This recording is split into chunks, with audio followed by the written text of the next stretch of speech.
So having defined these templates, if we now take a look at slide 6, when we do an add-m of 9, that's going to add 9 to each of the elements between the beginning and up to but not including the end in V11. And sure enough, when we use our blue for each, invoking the template put_t with an int data type, we see that the blue output here is exactly the same as the green, except that 9 has been added to each one of these values.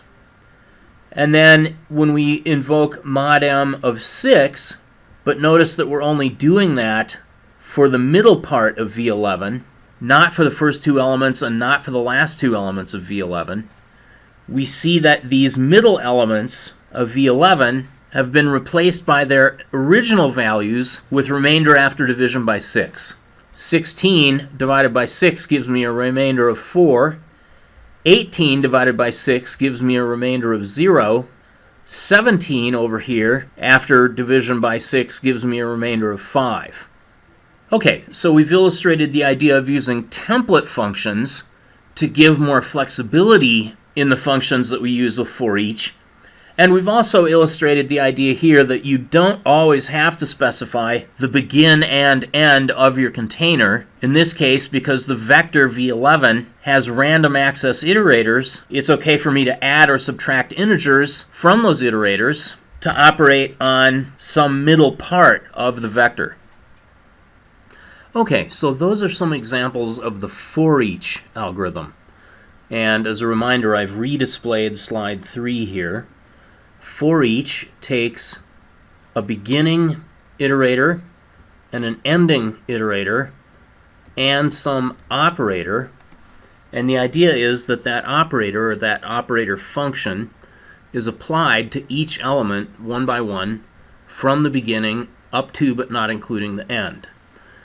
And a key detail to remember here is that the operator function should be specified to take a reference to an element as its argument, so that the body of that operator function can directly operate on that element that's back in the container for which we have these iterators begin and end. Transform is another general traversal algorithm that applies some operation to each element in some range of values. Here we have, in the transform algorithm, the begin iterator and the end iterator specifying a range in some container. But unlike for each, where the operation is performed directly on each element within that range, transform takes a third iterator, which we're calling b out here. This is the beginning iterator for some output range. And so it's possible in the transform function to have the result of the transformation written into some other output container. Another picky difference between for each and transform is the form of the operator function here should take the current element by value and should return some value of that same type. All right, so we're not passing in a reference to the current element. What we're doing is we're passing in a copy of the value of the current element.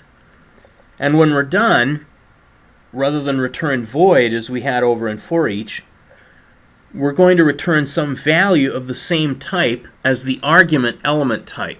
All right, so let's take a look at some examples of transform. Here on slide 8, we are simply repeating our put_t template because we do need to be able to display to the screen the results of these transform algorithm calls. So put_t is the same as it was before, and we're going to use the for each algorithm and use the put_t operator function to simply display the value of each element in a container. Now, as operator functions to use with the transform algorithm, here we have a function named timesn that takes an element value and multiplies that element value by some integer n. And we will instantiate timesn with different integer values, like timesn angle bracket 7, timesn angle bracket -3, what have you. And notice that we have a return statement in here, and the return value coming back from times n is an int, the same as the parameter value coming in. Likewise, here we have add n to be applied using transform. It receives an int element from the input container and returns a value that is equal to n plus that element value. Third, we have a function named sign of. This is not a template.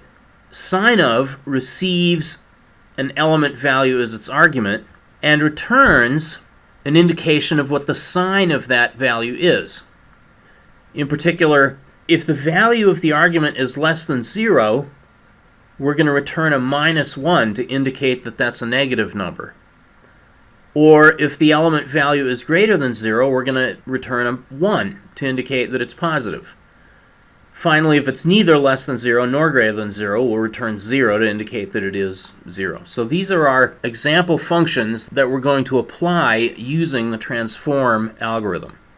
Here on slide 9, in this example code, we're setting up a couple of containers to use, namely a deck of ints named d4 and a list of ints named li.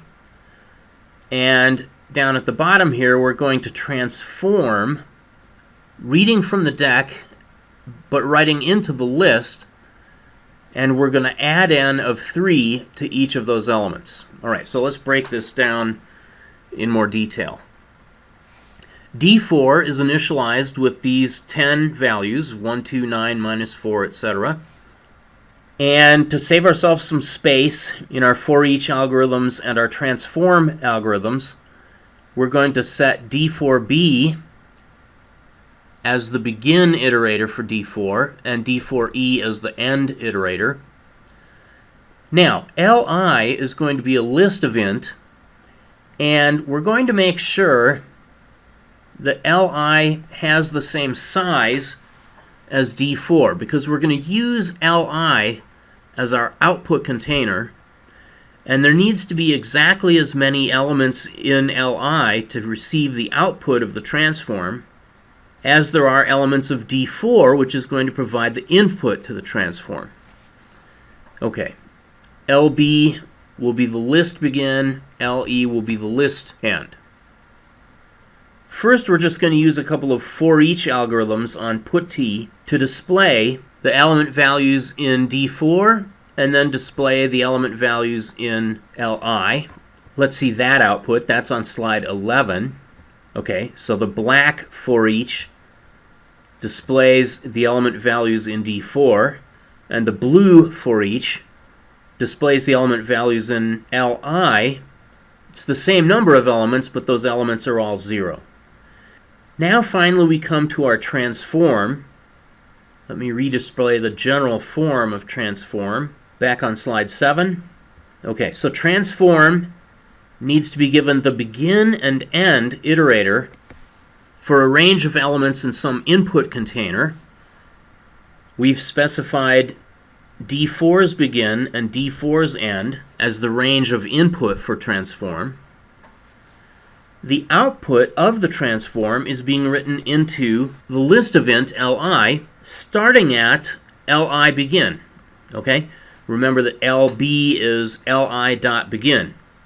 And what we're doing is we're going to add 3 to each element in that input range from D4's begin to D4's end. Okay, well, the first value in that range for transform is 1.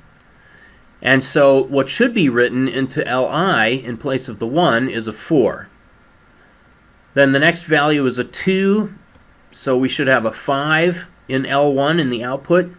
Then we have 9, so we should have 12 in the third element of Li, etc.